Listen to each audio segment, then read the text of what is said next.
What am I going to talk about? Let's find out. Hail Odin, Thule and friends, Ásatrú and Seiðr in MYFAROG. How different are they from one another? The meaning of Ásatrú is the belief of deities, whereas Seiðr is the belief of tradition, customs, and the age-old ways. At one time in Thule, all of the tribes would have been Seiðr. They would have been hunter-gatherer tribes. But as time went on, Ásatrú, the religion, was introduced to the land of Thule. So Seiðr is a belief of traditions, customs, and the manipulation of spirits in order to protect the tribe and to cast spells, which is something that the sorcerer of the tribe would do. Now, sorcerer can be either male or female. The male sorcerer would typically wear some robes in order to balance out his masculinity, and a female sorcerer would wear more masculine clothes in order to be able to harness and channel the power of the spirits, which is done by a way of casting spells which is called galder, which is creating sounds and noises. The 5 elements in MYFAROG are fire, air, water, earth, and spirit.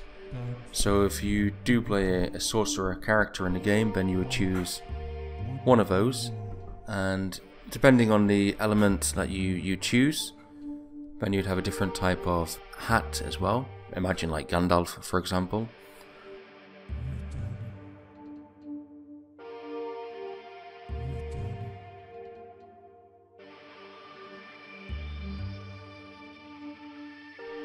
Who also wears a robe, of course, just like Saruman did.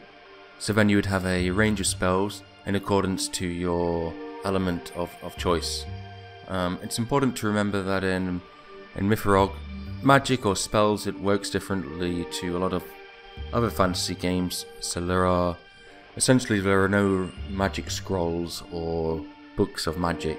All of the spells are learnt by memory, and it's an oral tradition. And often it would take a long time for a sorcerer to learn a spell. The sorcerer is able to learn a number of spells depending on a couple of factors, such as his level, but also his intelligence as well. So a good, effective sorcerer would need to have a high intelligence. So the higher the intelligence mod, the better. It's also important, especially at higher levels, for your sorcerer to have a very good amount of stamina, because the sorcerer uses stamina to cast his spells. So the more powerful the spell is, the more stamina he would use whilst casting the spell. And you can cast a spell no more than will modifier multiplied by 2 times per day. So if your sorcerer has a will modifier of +2, that would be 2 times 2 is 4, you'd be able to cast that spell 4 times per day. In the Ásatrú societies, the bard is sort of the equivalent of the sorcerer. Again, the bard can be either male or female, and the bard would choose to impersonate one of the deities. So it could be a bard of Hadnush, it could be a bard of Tiwash, for example.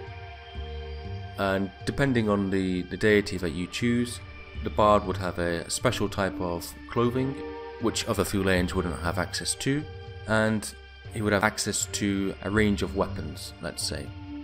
But how did Ásatrú come about? How did the Thuleans go from believing in the spirits, trying to manipulate the spirits, to having deities? So the sorcerer believes that he's able to harness the power of the spirit to be able to channel it and use it. With the introduction of religion, then the Ásatrú Fuleans did something quite different. They began to pray, to beg, to kneel to these spirits in order for them to do their bidding. That's how the Seiðr would interpret that situation anyway. And then later, the spirits were given genders, also given names. So you can see in the mythic fantasy role-playing book, all of the deities have a name and a gender, regardless if they're sympathetic or unsympathetic, except for Heimdallr, which is represented by both male and female. And then of course, depending on the region of Thule, the gender of the same deity can change.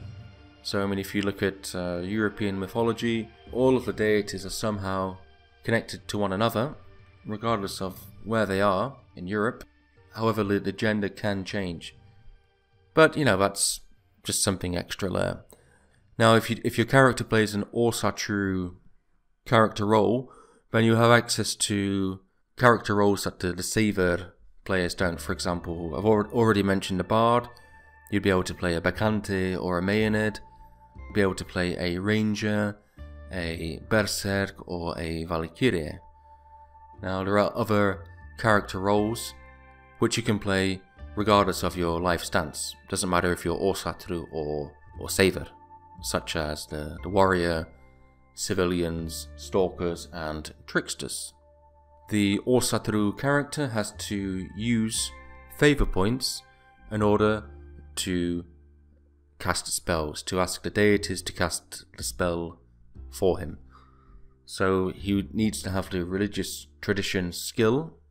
It's better to have it as a character role, of course, but a high level character who has it as trained can also get a very high amount of favor points. In any case, the more favor points you have, the better. You can ask the deity to cast the same spell as many times as you can per day if needed, depending on whether you have favor points left. Of course, you can regain favor points by praying to your deity at different points of the day, also by sacrificing or perhaps sacrificing the dead to your deity or something like that to gain favor. Let's have a look at the impact that Ásatrú and Seiðr has on Thule itself. As I said before, all of the tribes at one stage, they would have all been Seiðr, so they would have all been hunter-gatherer tribes, and they would have lived in harmony, in chaos, with nature itself, which means they would have hunted what they needed and taken the fruit, berries, etc. according to the seasons. And of course, the sacred sites to the hunter-gatherers would have been the trees themselves. They would have been the sacred sites. With time, they might have built stone henges or wood henges nearby.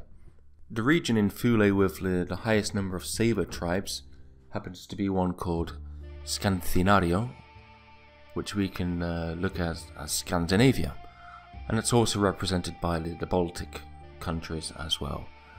There are other regions in Thule where you can find a good amount of Seiðr tribes, at least in comparison to the Ásatrú ones, and they tend to be Skúdia, Prifenio, and Eruria. The more southerly regions, such as Agadir, Andalanga, Troskenia, they are all religious Ásatrú tribes, and according to the rulebook, then they would have built grander monuments such as ziggurats, pyramids, big stone temples, marble halls, etc., marble temples, those kind of things. Of course, the religion itself, Ásatrú, kind of comes hand in hand with agriculture, with farming. So in those regions you can expect to find more farmland, if you like, which means that the Ásatrú Thuleans believe that they can sculpt and change the land itself in order to gain whatever it is they want from it. Just like a gardener in a garden. They don't just let things grow wildly as the more Seiðr Fulaeans would do. So perhaps in your game you might expect the regions which are predominantly Seiðr to be a bit more wild. Okay, let's have a look at some of the disagreements between the two life stances, and I'll read this directly from the book. And it says, as the religious men see it, the traditional men are backward, ignorant and delusional in their trust in man's ability to cast spells powerful enough to ensure the safety and well-being of the community.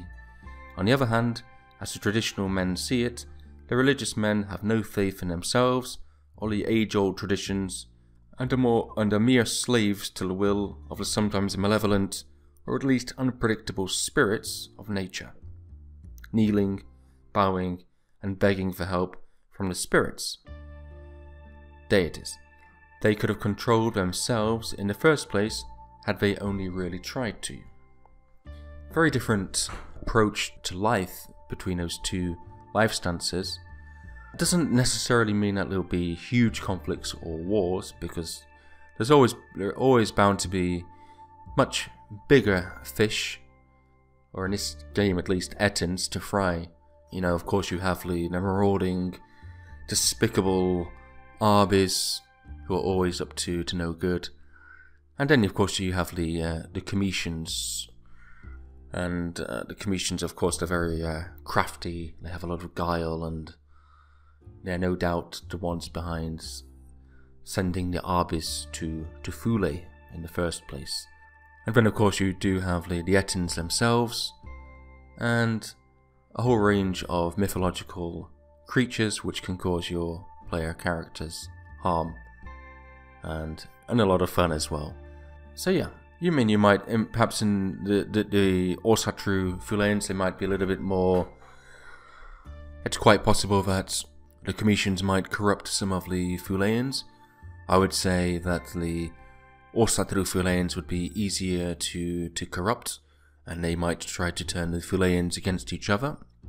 That's something to think about if you're running games or a Mythmaster.